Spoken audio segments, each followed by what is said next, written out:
the history of the Holodomor is so important in the history of Ukraine, but also the history of the world, in that it calls attention to something which has been buried purposely by first the Soviet Union and now Putin's Russia. I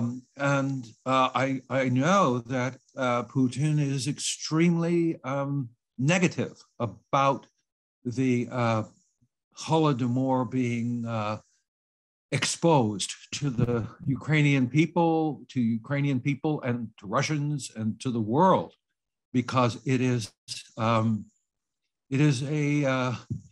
was an attempt to blot out, to erase the idea of Ukraine as an independent national entity.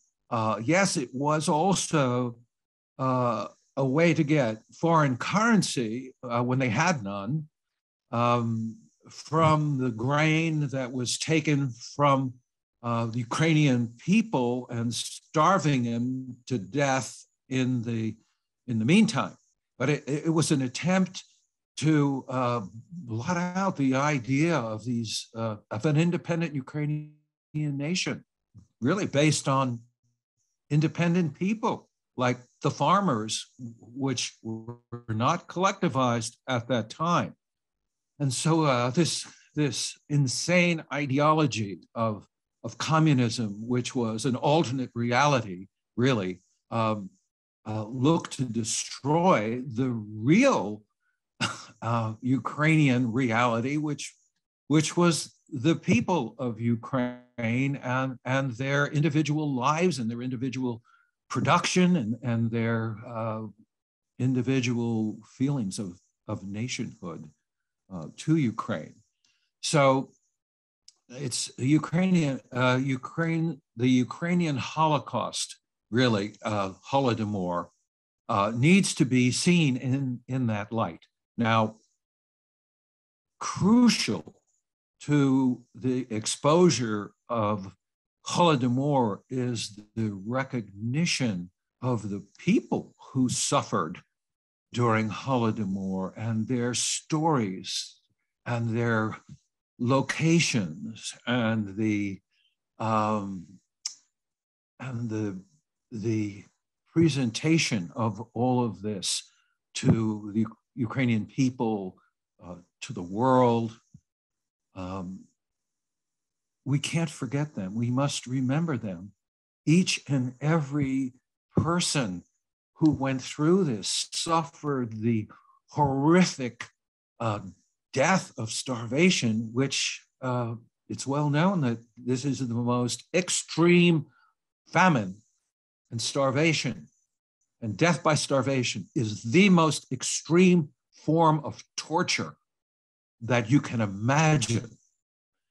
And these individuals, their names, their families, their lives need to be remembered, and they need to be honored. They need to be recognized. This cannot happen again. And Holodomor is a magnificent monument, the Holodomor Museum, and all of the efforts going into the horrors of how the Holodomor was perpetrated need to be exposed. So this serves as an example to the world that this kind of thing cannot happen again. It cannot be covered up in a way that the communists, the Soviet communists tried to cover it up, and the Putin regime now is trying to cover it up. I mean, the resistance has to be overcome. The resistance to exposure of Holodomor, even inside Ukraine, no less Russia, has to be exposed for what it is, an attempt to deny the important lesson of history that Holodomor provides to the world. I'll say one more thing in this opening. The experience of Holodomor and the Museum of Holodomor and the research that goes into exposing Holodomor and you know, trying to expose the names of all the people, or that's humanly possible to do. This is something of great interest to the Victims of Communism Memorial Foundation in Washington, D.C. Our museum is about to be completed in early 2022. It's in construction phase right now.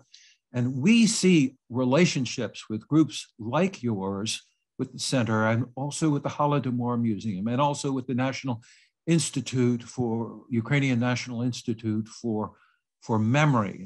And we know, having not lived under communism as a people, America, thank God, but we know that the essence of our presentations to the American people and to the people who will visit our museum from all over the world, we're 2 blocks from the White House, in museum territory, really, that this is a tremendous resource for us. The stories, the national stories, the individual stories, the concerns of even today of opposition to exposing the crimes of Holodomor.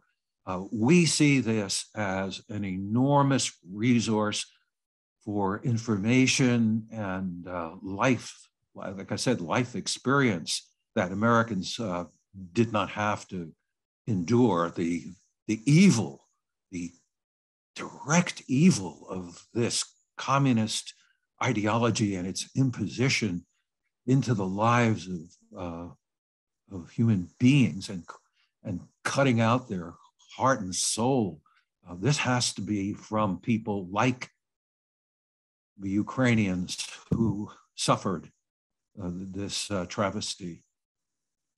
So we're ready to work with you, collaborate with you, share in your experience, package them into presentations and exhibitions that we can take to our museum and take around the country. Would be a tremendous step forward. First of all, I'd like to thank the Ukrainian Center for Security and Cooperation for this opportunity to address the extremely important subject of Holodomor and the annual commemoration of Holodomor. And I am looking forward with anticipation to the 90th anniversary of Holodomor, which hopefully will be celebrated with the completion of this beautiful addition to the Holodomor Museum overlooking the Dnipro River, which will be in, I guess, November 24th, 2022.